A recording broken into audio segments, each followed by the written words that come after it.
Hello বন্ধুরা, welcome to my Saraswati kitchen. আশা করি তোমরা ভালো আছো, আমিও ভালো আছি। আজকে রান্নাঘরে নিয়ে চলে এলাম লাউ। লাউ তো আমরা অনেক রকম করেই খাই, লাউ চিংড়ি, লাউয়ের তরকারি, যাই হোক অনেক কিছু করে খাই। তো আজ আমি বানাবো নতুন একটা লাউয়ের দোরমা, সম্পূর্ণ নিরামিষ, দারুণ লাগে খেতে, একেবারে অন্যরকম স্বাদে। তো তোমরা দেখতে থাকো আমি কীভাবে বানাই। তার আগে আমি লাউটা কেটে নিয়ে আসি। একেবারে লাউটা কুচি।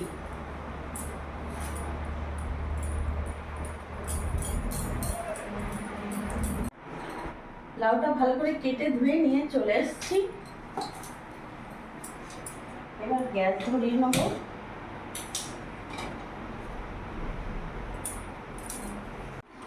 এখানে আমি বিউলির ডাল নিয়েছি, গোটা বিউলির ডাল।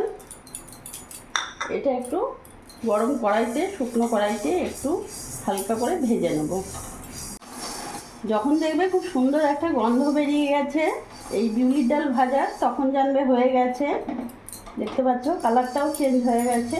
এবার আমি নামিয়ে ফেলবো।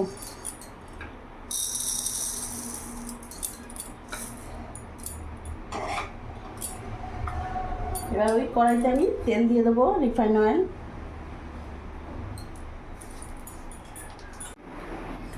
তেলের মধ্যে এরকম বড় বড় ডুমো ডুমো করে কেটে রাখা আলুগুলো দিয়ে দেবো।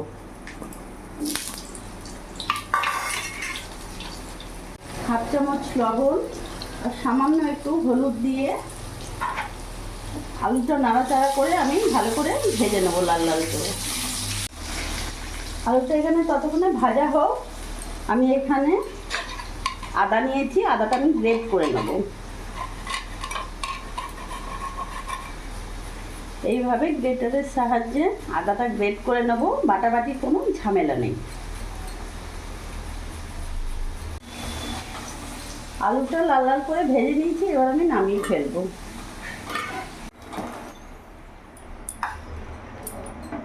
এবার আমি আর তেল দেবো না, ওই তেলের মধ্যে এখানে একটা শুকনো লঙ্কা ফোড়ন দিলাম, আর এখানে গ্রেট করা আদাগুলো দিয়ে দিলাম।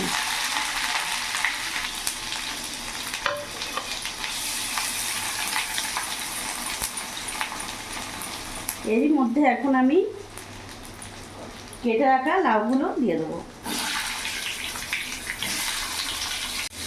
দেখতে পাচ্ছ লাউগুলো আমি কীরকম বড় বড় করে কেটেছি, যেরকম আলু কেটেছি ওইরকম বড় বড় করে লাউ কেটেছি। গলে গেলে খুব ইয়ে হয়ে যাবে, আরও ছোটো হয়ে যাবে। এর ওপর থেকে লবণ দিয়ে দেবো, 1.5 চামচ মতো, সামান্য হলুদ দিয়ে দেবো।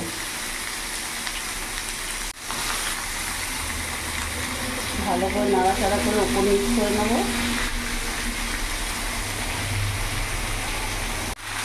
গ্যাসের ফ্লেমটা সিম আঁচ করে এবার আমি লাউটা ঢাকা দিয়ে দেবো। এখানে যে বিউলির ডালটা আমি ভেজেছিলাম, এটা আমি হামন্দির সাথে একটু ফুটে নেব।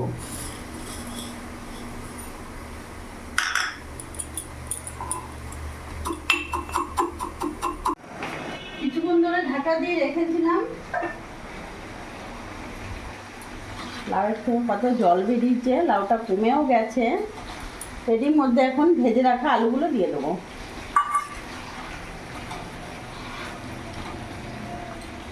কয়েকটা কাঁচা লঙ্কা চিড়ে দেবো।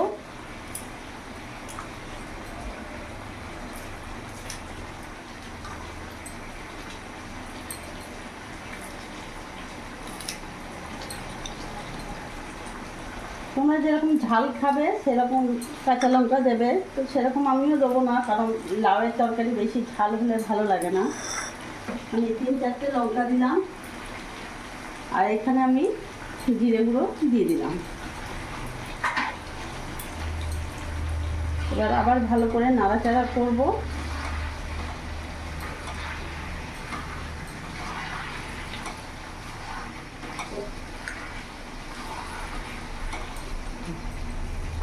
আবার কিছুক্ষণের জন্য ঢাকা দিয়ে দেবো। ঢাকাটা খুলে এখন দেখবো।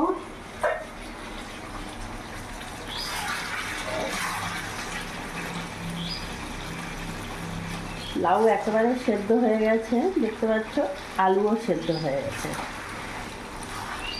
ঢাকা দিয়ে 10-15 মিনিট রেখেছিলাম, যার জন্যে একেবারে সেদ্ধ হয়ে গেছে ভালোভাবে।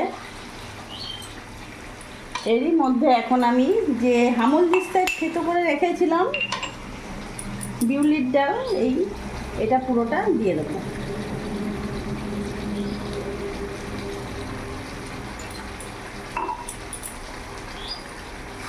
ভালো করে নাড়াচাড়া নিয়ে নেবো। এই রেসিপিটা এতটাই ভালো লাগে, তোমরা না করে খেলে বুঝতে পারবে না। একবার অবশ্যই করে দেখো, সত্যি নতুনত্ব, দারুণ লাগে খেতে। আর এখন গরম পড়েছে, লাউ খাওয়া খুবই ভালো।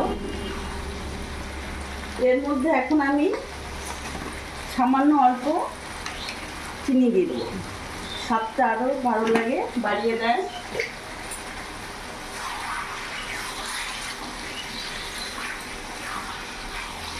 ভালো করে নাড়াচাড়া করে দেবো।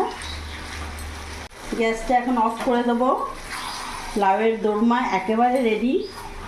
খুব সুন্দর একটা স্মেল বেরিয়েছে।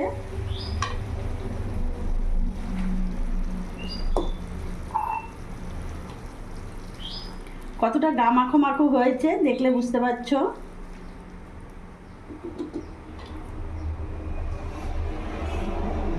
তো বন্ধুরা, এইভাবে তোমরাও একবার লাউ দোরমা করে দেখো, সত্যি খুব ভালো লাগবে। যারা লাউ খায় না তারাও খাবে।